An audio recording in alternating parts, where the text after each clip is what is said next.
건망증이 할머니가 나이가 많아져서 심해졌습니다. 자기 스스로를 믿지 못합니다. 택시를 타고 이제 집에 가는데, 그런데 택시 중간에 내가 집이 어딘지 얘기를 했나 안 했나 그것이 기억이 나지 않는 것이에요. 그래서 조심스럽게 앞에 택시 기사님에게 물었습니다. 기사 양반, 내가 어디 간다고 얘기했던가요? 물었더니 이 택시 기사가 뒤를 살짝 돌아보니 깜짝 놀래갖고, 아니 할머니 언제 타셨어요? 누가 더 건망증이 심합니까? 근데 이 택시 기사보다 건망증이 더 심한 분이 계십니다. 누군지 아십니까? 바로 죄송하지만 우리 하나님이십니다. 오늘 25절 말씀을 보십시오. 뭐라고 하십니까? 함께 읽습니다. 나 곧 나는 나를 위하여 내 허물을 도말한 자니 내 죄를 기억하지 아니하리라. 하나님은 어떻다고요? 기억하지 아니하리라. 하나님의 특기가 기억하지 않는 것, 기억하지 못하는 것입니다. 얼마나 기억하지 못한지 아세요? 실제 예전에 한 30년 전에 실제로 있었던 일이라고 전해 줍니다. 예전에 이 아이들이 깊게 교회에서 기도하는 아이들이 많았거든요. 그런 아이들 가운데 하나님께 환상을 보고 또 여러 은사들을 받았습니다. 제가 다녔던 교회도 실제 그런 일이 있었는데, 근데 이 목사님께서는 아주 신학 대학원까지 나와갖고, 그래서 신학적으로 하나님을 대하기 때문에 그 은사라든지 이런 것에 대해서 굉장히 조심해서 다뤄야 한다고 생각했습니다. 근데 이 자신 교회 다니는 어떤 아이가 너무도 경건해서 하나님과 직접 소통을 한다고 권사님들 사이에서 소문이 많이 나는 것입니다. 이 목사님이 정말 그런가 해서 시험을 보기로 했습니다. 아이를 불렀습니다. 얘야, 네가 하나님과 직접 기도할 때마다 대화한다며? 그럼 목사님 몸에 점이 하나 있는데, 어디에 점이 있는데 어디 있는지 하나님한테 물어봐서 한번 말해보려고 했습니다. 조금 있다가 아이가 돌아오더니 목사님 등 뒤에 큰 점이 2개가 있다라고 하나님 말씀하시네요. 목사님 깜짝 놀랐습니다. 정확히 맞은 것이에요. 그래도 신뢰가 안 됐습니다. 한 가지 내가 더 물어볼게. 하나님 앞에 한 가지 더 물어보려면, 목사님이 정말 너무도 소중히 여기는 가장 귀한 보물이 하나 있는데 그게 뭔지 한번 하나님께 물어봐 라고 했어요. 아이가 기도하고 오더니 목사님께서는 할아버지 때부터 물려받은 오래된 성경책이 있는데 그걸 목사님이 제일 마음에 소중하게 여기신다고 하나님 말씀하시네요. 목사님이 깜짝 놀랐어요. 이제 정말 믿을 수밖에 없었습니다. 그래서 정말 진지한 것을 하나님 앞에 물어봐 달라고 요청을 합니다. 얘야, 딱 한 번만 하나님께 물어봐 주렴 하고, 목사님이 기도할 때마다 너무도 마음이 아픈, 목사님이 목회를 하는데 자신감 있게 그렇게 목회를 하지 못하게 하는 숨겨진 죄가 2가지가 있는데 그 죄가 어떻게 해야 되는지, 무엇인지 하나님 앞에 한번 물어봐 주렴 하고 정말 진지하게 아이에게 부탁을 했습니다. 이 아이가 기도하고 오더니 목사님, 목사님 죄가 무엇이냐고 하는 거 아세요? 라고 물어보았더니요, 하나님께서 이렇게 대답하시네요. 목사님이 이미 그 죄에 대해서 회개했기 때문에 하나님은 용서한 죄를 지금 물어봐서 아무리 기억해내려고 해도 야, 나 그거 잊어버려서 기억이 안 나라고 대답하시네요. 우리 하나님은 우리의 죄를 용서하실 때 어떻게 용서하신다고요? 기억하지 못할 정도로 그렇게 우리를 용서하십니다. 우리의 죄를 하나님께서 왜 기억하지도 않고 기억하지도 못할 정도로 용서하시나요? 하나님이 이제 나이가 많아지셔서 건망증이 심해지셔서 그렇나요? 아니요. 이유 있는 건망증이에요. 하나님의 건망증이에요. 우리가 25절을 다시 한번 그렇게 보시길 바랍니다. 여러분 보시면 다음 장을 넘겨주세요. 25절 다음 화면으로 읽어보십시오. 다 함께 시작. 나 곧 나는 나를 위하여 내 허물을 도말하는 자니 내 죄를 기억하지 아니하리라. 왜 제가 같은 성품인데 굳이 다음 장으로 넘겨주셔야 했는지 여러분 이제 아실 것입니다. 왜 기억하지 않는다고요? 하나님께서 누구를 위해서? 나가 누구입니까? 하나님 자신을 위해서, 하나님 때문에 라고 하십니다. 그래서 기억하지 않고 용서해 주신 원인이 내게 있는 것이 아니라 하나님 당신에게 있다라고 하는 것입니다. 실제 자식을 낳고 키우다 보니까 이 말씀이 이해가 돼요. 여러분, 내 자식이 만약에 벌거벗고 길거리 뛰어다니면 부끄러운 게 누구예요? 내가 부끄럽습니다. 내 자식들이 더러운 옷 입고 또 서로 더러운 행동을 하고 이 골목 저 골목 헤매 다닌다라고 하면 그 어미에게 수치가 되는 것입니다. 그래서 아이들을 깨끗하게 씻기고 그래서 밖에 나갈 때 좋은 옷 입혀 나가는 것은 왜 그렇습니까? 아이를 위해서입니까? 사실은 부모의 마음에 그것이 사랑의 표현으로 전달되기 때문에 그렇습니다. 여러분, 하나님께서는요, 다른 건 몰라도 하나님 자녀가 세상에서 수치를 당하고 조롱을 당하고 그리고 세상에서 억눌러 있고 주눅 들어 있는 거 못 참아 하시는 것입니다. 그것을 꼭 기억하시길 바랍니다. 하나님께서는 자녀들이 기뻐하고 감사하고 하나님을 찬양하는 것을 가장 좋아하시는 분이에요. 그래서 내 백성을 왜 지었다라고 그것도 마찬가지로 이스라엘서 43장에 나오는 말씀인가요? 내 백성을 내가 지었나니 왜 지었다고? 찬양하려고, 찬양하게 하려고 그렇게 내가 내 백성을 지었어. 천지창조의 그 창조, 사람을 창조하신 것이 아니라 이 이사야서에서 말씀하시는 이 지었다라는 것은 새로 만드셨다는 것이에요. 원죄를 통해서 인간과 하나님의 관계가 깨졌어요. 롤 루하마, 이제 내 백성이 아니다. 하나님 말씀하셨어요. 근데 하나님의 구원의 역사를 통해서 다시 너희들은 내 백성이야 라고 그렇게 하나님 했을 때 그게 바로 지은 것입니다. 왜 지었습니까? 하나님을 기뻐하고 찬양하게 하려고. 우리가 자식들이 기뻐하고 찬양하고 특별히 가장 감격스러울 때가 언제입니까? 자식들을 보면서 여러 자식이 그 세상에서 우리 자녀가 잘 나가고 또 할 때도 좋은 학교 갈 때 든든하죠. 어떤 특별한 재주와 은사가 있을 때, 달란트가 있을 때 자부심이 있죠. 근데 제 경험을 볼 때 가장 자녀가 기쁠 때는 언제예요? 엄마 아빠 고마워요 라고 할 때요. 저는 그러더라고요.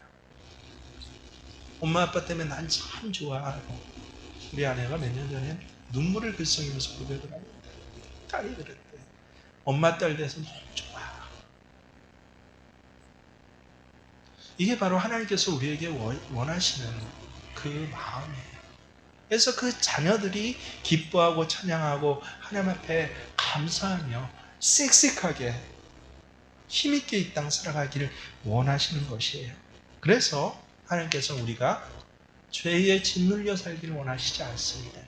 용서해 주실 때 어떻게 용서해 주세요? 아예 하나님 기억하지 못할 정도로 한 번도 우리가 죄 짓지 않은 자인 것처럼 하나님 생각하실 정도로 하나님께서는, 그래서 세상 사람들은 하나님 건망증이 있나 봐 라고 할지라도 그래도 괜찮다는 것입니다. 그 이유도 놀랍지만 하나님이 용서하시는 방법은 얼마나 놀라운지 아십니까? 오늘 말씀을 가만히 보시면 특별한 단어가 하나 나오는데 여러분 익숙하지 않는 단어예요. 도말이라는 단어입니다. 이 도말이라는 단어는 이 히브리어 마흐를 번역한 단어예요. 우리말로는 이 도말이라고 해서 아예 싹 깨끗이 없앤다라고 하는 아주 강한 뜻을 지녔지만 이 히브리어 마흐는요, 그런 뜻이 아니에요. 아주 놀라운 뜻입니다. 예전에 정확히 이 직역을 하면요, 부숴버린다는 겁니다. 고대에는 사람들이 뭔가 죄를, 심각한 죄를 범하면요, 머리로 기억하지 아니하고 저희 종이가 없으니까 어디다 그것을 기록을 합니까? 진흙판에 기록해갖고, 그래서 불에 구워갖고 그것을 마치 우리나라 팔만대장경처럼 쫙 국가의 중요한 문서에 보관을 했습니다.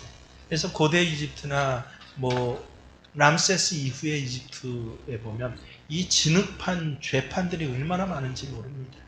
그래서 다시는 그 이름이 이 땅에 남아있지 않게 하라. 이게 가장 심한 죄. 이 이름, 진흙판에 기록된 이름으로는 어떤 자리 또 어디에도 이 왕의 근처에 오지도 못하게 하고 이른바 사람 취급을 해주지 않는 것이에요. 근데 놀랍게도 마흐는 뭔지 아세요? 진흙판을 깨부수다는 겁니다. 여러분, 진흙판을 깨갖고 부숴버리면 거기 기록된 죄가 어떻게 됩니까? 흔적도 안 남아요.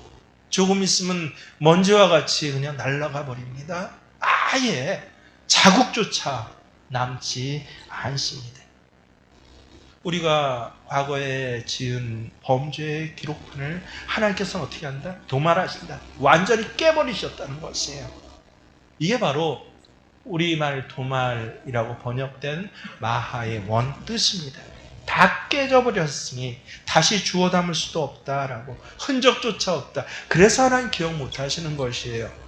용서하시되 어떻게 해요? 완전히 용서하시는 것입니다. 그렇습니다. 하나님 내 머리카락까지 세신다고 하셨습니다. 그래서 내 온갖 허물, 약점들을 알고 계셔요.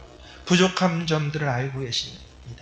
그런데 하나님 앞에 내가 진심으로 고백한 죄에 대해서, 그래서 하나님께서는 용서해 주시겠어라고 말씀하신 죄에 대해서는요, 기억할래야 기억하지 못하시는 분이 바로 우리 하나님이심을 여러분 믿으시기를 바랍니다.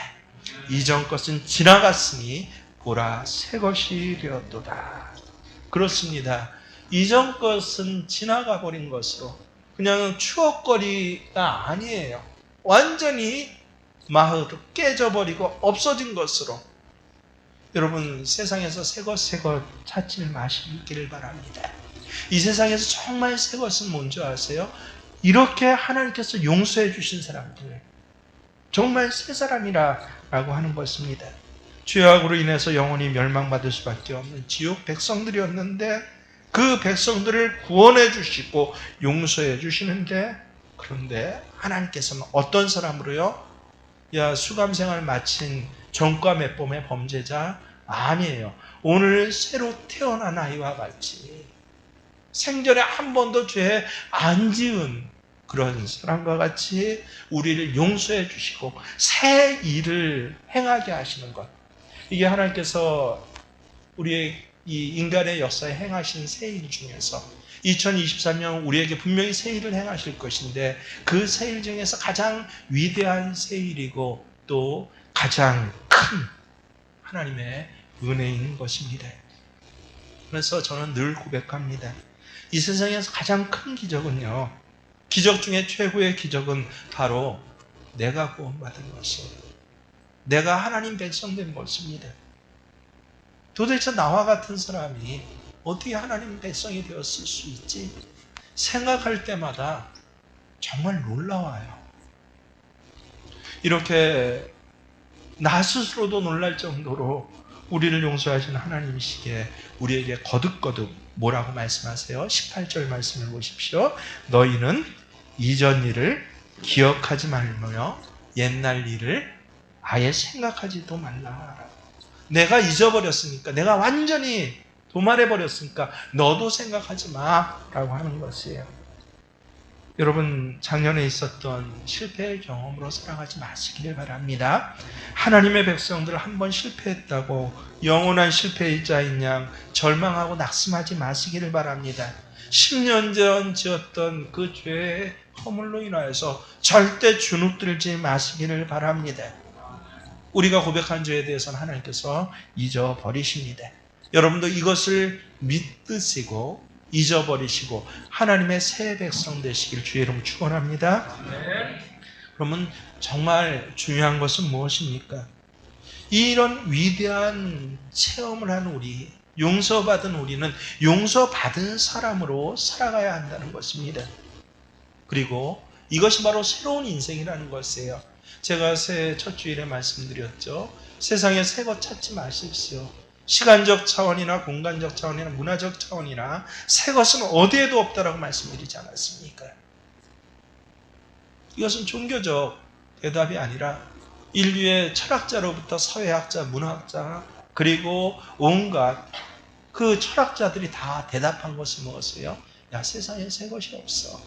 그런데 새 것이 있다고 해요. 누구예요? 예수 그리스도 안에서 새롭게 된 하나님의 백성들은 새 것이라고, 새로운 피조물이라고 말씀하시는 것입니다. 여러분, 새로운 피조물은 새로운 삶의 방식을 살아가는 것이에요. 글래디에이터라는 영화, 명절 때마다 한 번 나오죠. 저도 많이 봤습니다. 이 영화에 근데 도입부에 보면 굉장히 의미심장한 장면이 연출되고 있습니다. 이 황제 아버지, 마르쿠스 아울리우스를 아마 그 대상으로 한 것 같은데, 이 코모두스라는 아들이 있어요. 이제 이 코모두스 이 아들은 위대한 마르쿠스 아울리우스는 로마 황제 중에서 한 두 번째 손가락에 되는 위대한 황제입니다. 그래서 이 위대한 아버지 밑에 아들이 늘 비교당하고 스스로 주눅 들고 있는 것입니다. 그래서 가장 원하는 게 뭐예요? 아버지에게 사랑과 인정을 간구하지만, 근데 자기가 생각하기에 한 번도 그것을 받아보지 못한 것이에요. 그래서 절규를 해요. 아예 도입부에 절규할 때 그 내용을 여러분 기억하십니까? 저는 한 두 번 보다가 그 절규가 너무 가슴에 사무쳐서 저도 같이 동감이 되나 보죠. 그래서 적어 보았습니다. 이렇게 절규를 하더라고요. 아버지는 저에게 언제나 네 가지 덕목을 가르쳤습니다. 지혜, 정의, 용기, 절제를 가르치셨습니다. 저는 아버지를 위해서라면 이 모든 것들을 지키고 싶었고 신이라도 되고 싶었습니다. 그런데 아버지는 제가 정말로 필요로 했던 사랑과 인정을 한 번도 나에게 주지 않았습니다. 아버지가 저를 안고 따뜻한 말 한마디라도 해주셨다면 그 말은 제게 태양과도 같았을 것입니다 라고 하면서, 하지만 아버지는 하면서 그가 한 행동이 무엇입니까? 이제 늙고 병약해서 침상에 있는 이 아버지 마르쿠스 아울렐리우스 황제의 얼굴을 벽에로 덮어갖고 질식시켜서 죽여버리는 장면이 도입부에 나옵니다. 실제 역사적인 내용과는 달라요. 이제 영화니까 이렇게 극적으로 표현됐지만, 하지만 용서가 없는 가정, 용서하지 못하는 가정에서 연출되는 비극이 영화 속이 아니라 사실은 오늘날 우리들의 가정 속에서 계속되고 있다는 것을 고백할 수밖에 없어서 그 장면을 굳이 글로까지 그렇게 베껴서 다시 보고 했던 것입니다. 만일 우리 시대의 자녀들이 그들의 사랑과 인정의 욕구를 충족해 주시지는 못한 채 매일 돈과 잔소리와 계급으로만 그들을 평가하고 키워왔던 그 부모들을 용서할 수 있다면, 거꾸로 우리 시대의 자식들에게 가슴 아픈 소외를 경험해서, 그래서 이제 자식 낳아서 키워봐야 소용없어라고 한탄하는 불효막심한 자식들을 오히려 그 부모들이 하나님의 마음으로 용서할 수 있다. 오늘날 우리의 가정의 풍경은 얼마나 달라지겠습니까?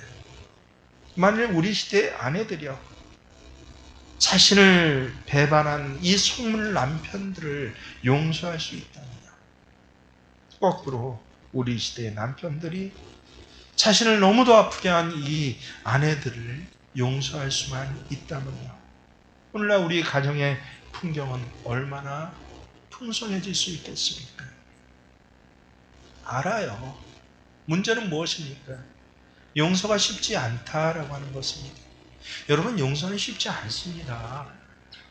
말로 용서하는 것 쉬워 보이죠? 아니요, 그것부터 어렵습니다. 왜냐하면 용서에는요, 뼈를 깎는 희생이 필요하기 때문에 그렇습니다. 그러나 그럼에도 불구하고요, 용서하지 못한 가정의 회복은 절대 없다. 이게 성서적인 원리입니다. 더 중요한 것은 내가 용서를 실천하지 못하면요, 하나님 주시는 풍성함을 결코 누릴 수 없습니다. 아무리 신앙생활을 열심히 한다고 할지라도, 아무리 사람들 앞에 칭찬받는다고 할지라도, 마치 로마 교인들처럼요, 로마서 1장에 뭐라고 나옵니까? 너희에 대한 소문이 온 세상에 퍼졌다. 얼마나 너희가 신앙생활하고 잘하고 아름다운지. 근데 1장 뒷부분에 가면 뭐라고 하십니까? 근데 내가 너희에게 이 로마서를 왜 쓰는 줄 아니? 하나님 말씀하세요. 너희가 결실하지 못해서 그래. 아니, 그렇게 열심히 신앙생활하고 칭찬받을 정도로 그렇게 훌륭하게 믿음 생활하는데 왜 결실하지 못해요?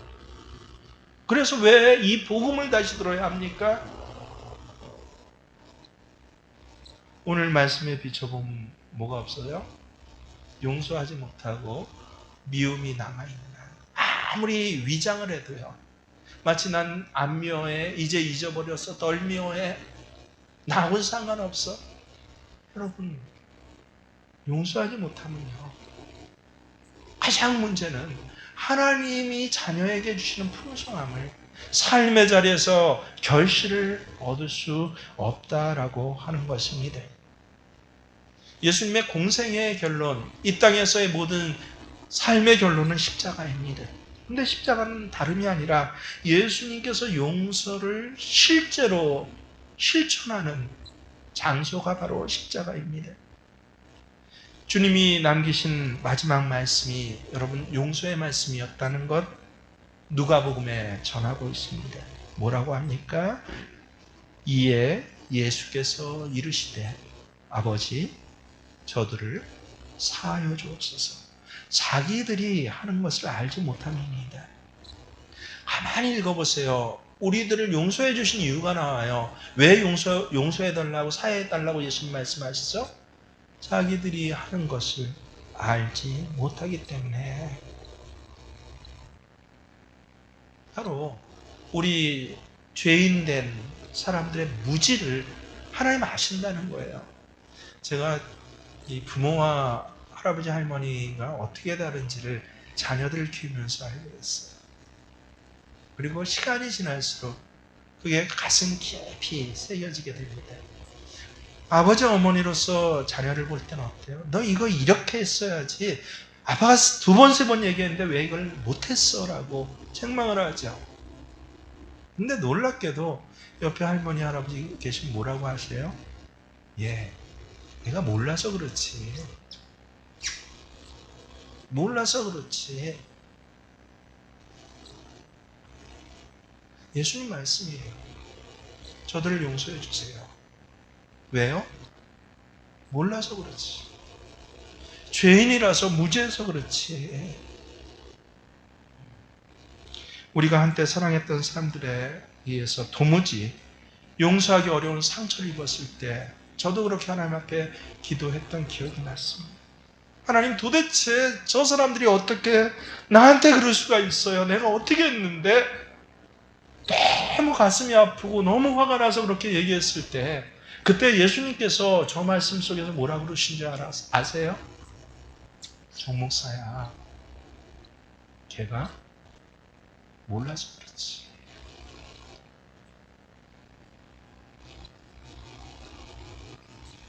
죄인이라서 몰라서 그렇지. 어려서 몰라서 그렇지. 죄인된 인간의 무지를 이해하는 것, 이것이 바로 용서의 출발점이고, 아무리 어려도 그렇죠. 이 아비 어미 때 또 자식에 대한 바람이 눈앞에만 있고 할 때는 그렇게 얘기를 했어요. 그런데 어때요? 어느새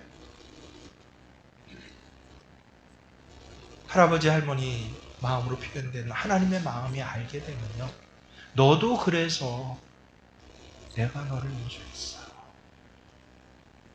여러분, 내가 받은 용서를 생각해 보세요. 주변의 모든 사람이, 실제 성경에 보면 하늘에서 사탄이 그런데요, 어떻게 저 사람을 용서할 수 있어요? 하나님, 저렇게 잘 먹이고 뭐하고 하나님 뒤를 봐주니까 믿음 있는 척 보이죠? 조금만 하나님께서 뺏어 보세요, 당장 하나님을 저주할 것입니다.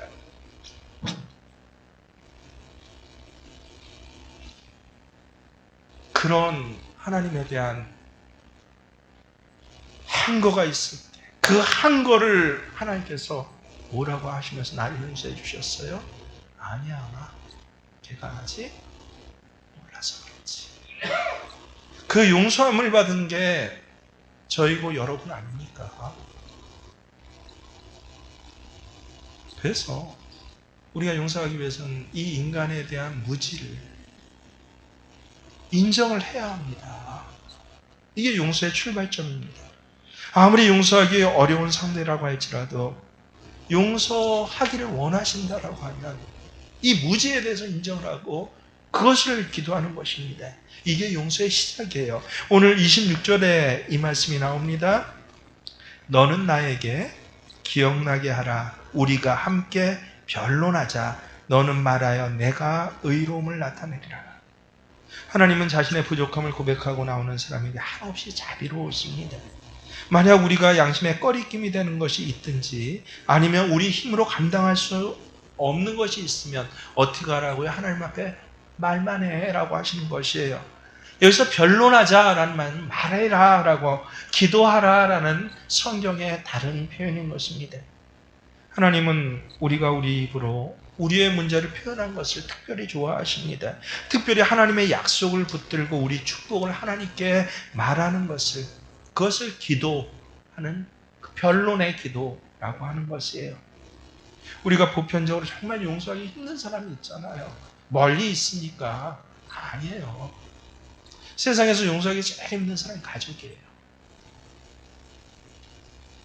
어려서부터 내 마음에 상처를 준 아비 어미에 대한 용서는 겉으로는 어떻게 포장되는지 몰라도 오히려 시간이 지날수록 각인됩니다. 좋게 얼굴을 웃으면서 쳐다봐야 하는 그 의무감이 있는 남편과 아내와 그리고 형제들을 보세요. 마음속에 가장 깊은 상처가 있습니다. 그때 하나님께서 뭐라고 그래요? 우리 함께 변론해보자. 우리가 어떤 사람의 이름을 붙잡고 하나님과 변론하는 것, 하나님께 기도한다는 것은요, 이미 성령께서 우리에게 용서의 사역을 시작하신 증거입니다. 근데 그런 마음조차, 기도하는 마음조차 없다면 우리는 어떻게 해야 합니까? 무작정 기다려야 합니까? 그렇지 않다라는 것이에요. 이것은 하나님의 뭐예요? 용서하라는 것은 권고 아니에요. 명령입니다. 하나님 자녀, 용서함을 받은 하나님의 자녀에겐 당연한 의무입니다. 그래서 우리가 용서하라라고 하는 하나님의 명령 앞에서 행할 수 있는 행동 하나는 단 하나밖에 없어요. 순종하는 것입니다. 하나님은 우리가 누구를 용서하고 싶은 느낌이 들거든 용서하라고 가르치지 않습니다. 누군가를 용서하고 싶다 혹은 용서하고 싶지 않다라는 정서적인 느낌을 넘어서서 이 용서가 하나님의 명령이고 이 명령에 너는 순종해야 돼 라고 하는, 그렇습니다. 하나님, 마음엔 들지 않지만 내가 이 명령에 순종할 수밖에 없는데 힘들어야 하는 이 의지적인 반응과 갈등의 시작이 바로 순종인 것입니다. 그리고 이런 순종의 가장 일반적이고 보편적인 출발점이 뭔지 아세요? 그래서 기도하는 것이에요. 그래서 예수님께서 우리에게 기도를 가르쳐 주셨죠. 이 기도를 가르쳐 주셨을 때 용서의 기도를 먼저 가르쳐 주셨습니다. 주기도문 주기도문이 뭐예요? 주님께서 가르쳐 주신 기도문이에요. 우리가 얼마나 기도할 줄 모르면 예수님이 아예 토시 하나하나 우리에게 가르쳐 주신 기도문입니다. 너희는 기도할 때 이렇게 기도하라 라고 말씀하시는 이 주기도문의 절정에 예수님께서 가르쳐 주신 기도가 무엇입니까? 우리가 우리에게 죄 지은 자를 용서한 것 같이 우리의 죄도 용서해 주옵소서. 우리가 주님 앞에 용서를 구할 때 단서가 있다라고 하십니다. 우리도 용서해야 한다라고 한 것을 예수님이 교훈으로만 설교로만 책으로만 가르치셨습니까? 아니요. 십자가에서 그것을 직접 행하셨습니다. 그 억울한 일을 죄 없는 분이 십자가에 달린 일을 뺨 맞고 채찍 맞고 지나가는 사람들이 고개를 흔들면서 하나님의 아들이 내려와 버려야지라고 모독하고 모욕할 때 그때 예수님께서 그 자리에서 몸소 용서의 기도를 하시지 않았습니까? 여러분 그래도 용서가 안 되세요? 그런 분 계실 것입니다. 그땐 그래도 하나님 앞에 기도하세요. 어떻게 해요? 아주 정확하게 기도하십시오. 하나님 용서가 안 돼요. 용서하라고 자꾸 성경으로 말씀하고 성령으로 또 마음을 찔러대시는데 난 그래도 용서가 안 돼요.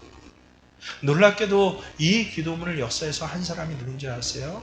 우리 몇몇 분 잘 알고 있을 것입니다. 이 유태인 학살에서 2차 세계대전 이후에 가장 세계에 영향력을 끼쳤던 할머니가 있죠. 코리텐품 여사입니다. 자기 언니의 목숨을 빼앗고 수용소에서 정말 인간 이하의 행위들을 자기에게 한 간수를 전쟁 후에 직접 눈앞에 보게 됩니다. 그가 할 수 있었던 그때 유일한 일이 뭔지 아세요? 그렇게 신앙 좋은 코리텐품이었는데 어떻게 기도한 줄 아세요? 하나님 다른 건 몰라도 저 사람만은 절대 용서할 수 없어요 라고. 근데 하나님 자꾸 용서하라고 하시대요.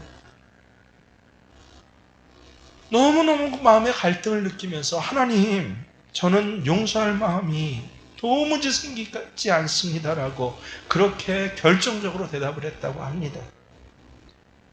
그때 놀랍게도 그의 마음문을 정말 움켜쥐셨대요. 하나님이 살며시 움켜쥐시면서 난 내게 용서할 마음이 있냐고 묻는 것이 아니라 용서하라는 내 명령에 너 순종할래 안 할래? 순종할래 안 할래를 묻고 있는 것이야.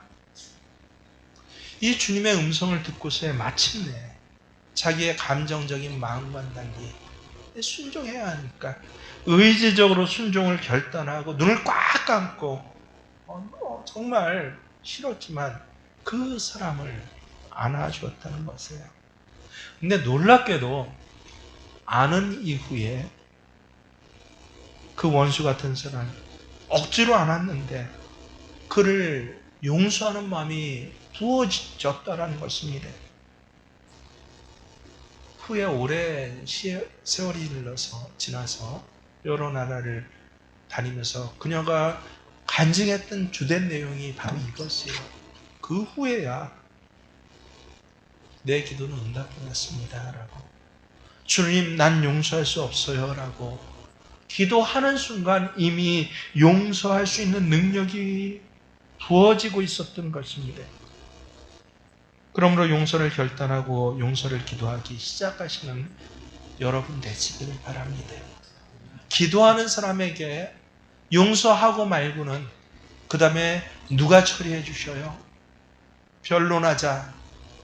하나님과 이 문제에 대해서 마치 나는 잊어버린 양 뒤로 내주지 않고 이 문제가 해결되지 않으면 내 삶에 풍성함이 없습니다 라고 하나님 난 도무지 용서할 수 없어요 라고 갈등하고 변론하기 시작할 때 놀랍게도 바로 그 변론의 기도 첫마디에 하나님께서는 용서의 삶을 살아갈 수 있는 능력을 부어주신다라고 하는 것입니다.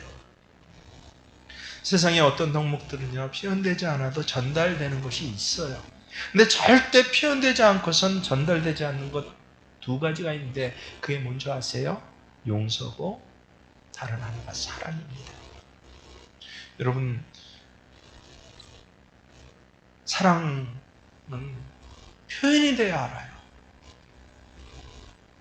용서도 표현이 돼야 압니다. 그리고 용서의 열매가 사랑입니다. 흔히 이런 말 있죠. 종은 울릴 때까지 종이 아니다라고요. 노래는 불릴 때까지 노래가 아니다라고요. 사랑은 표현할 때까지 사랑이 아니다라고요. 저는 이 일반적인 얘기에 한 문장을 덧붙였습니다. 크리스찬은 용서할 때까지는, 전까지는 크리스찬이 아니다. 여러분이 신앙인 이유가 무엇입니까? 여러분이 하나님의 자녀인 이유가 무엇입니까? 하나님 기억하지도 못하고 내 죄를 아예 진흙판에 패대기 쳐서 깨버리신 그 하나님의 용서를 받은 내가 하나님의 용서를 경험하고 살아가는 것. 그래서 우리는 크리스찬인 것이에요. 새해를 시작하시면서 여러 가지 각오들이 많으신가요? 참 감사합니다. 하지만 아무리 많은 것들을 각오해봤자 뭐가 없으면 용서가 없습니다. 그래서 사랑으로 결실되지 못하면 우리의 새해는 새해 아니에요. 결코 결실하지 못해요. 하나님께서 우리에게 직접 주신 비밀입니다. 용서하시는 하나님의 이 사랑으로 이제 새해를, 참 힘들어요. 아까 그랬죠. 뼈를 깎는 희생이 있어야 용서할 수 있다고요. 왜 그런지 다음 시간에 말씀드릴 아마 시간이 있을 텐데 성경이 그렇게 말씀하세요. 그 희생을 딛고서라도 용서를 결단하고 용서를 변론하고 용서를 기도하심으로 1월달을 그 뜻을 정하시는 저와 여러분 되시길 주님 축원합니다. 그렇습니다. 주님, 찬송가의 가사가 내 신앙의 고백입니다. 나의 모든 행실을 주여 기억하지 말아주시고 나를 인도해 주세요. 나의 모든 실수를 주여 용서해 주세요.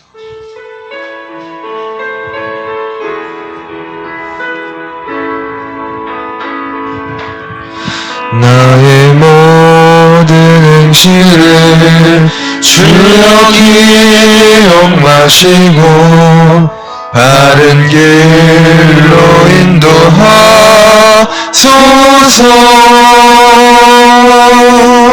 기쁠 때나 슬플 때 나와 동행하시고 밤낮으로 인도하소서.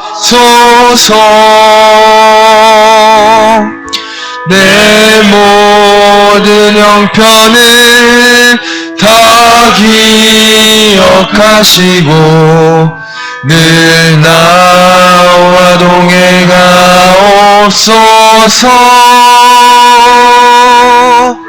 나의 생명 주 앞에 남김없이 드리니 주여 나를 지켜주소서.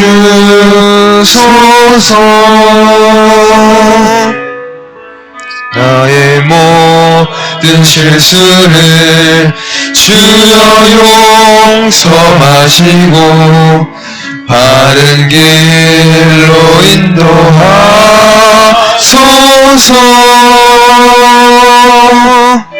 주의 크신 사랑과 하늘나라 영광을 나도 전파하게 하소서. 내 모든 형편을 다 기억하시고 늘 나와 동행하옵소서.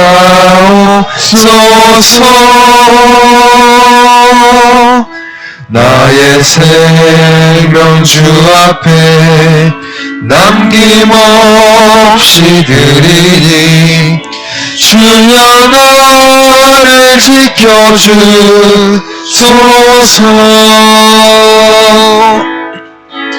이 땅 위의 모든 것 마지막 날 될 때에 주여 나를 받아주소서.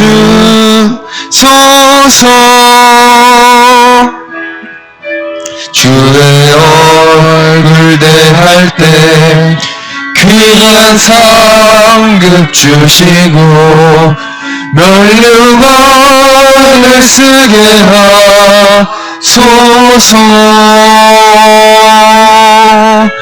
내 모든 형편을 다 기억하시고 늘 나와 동행하옵소서. 나의 생명 주 앞에 남김없이 드리니 주여 나를 지켜주소서.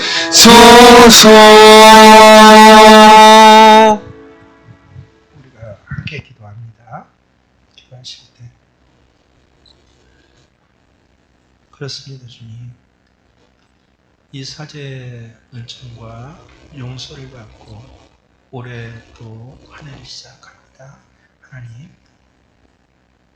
용서받은 새로운 비전을 담아서 용서와 사랑의 결실이 있는 삶 우리 모두 살아갈 수 있도록 주님, 오늘 우리에게 능력 주시고 은혜를 더해 주시옵소서.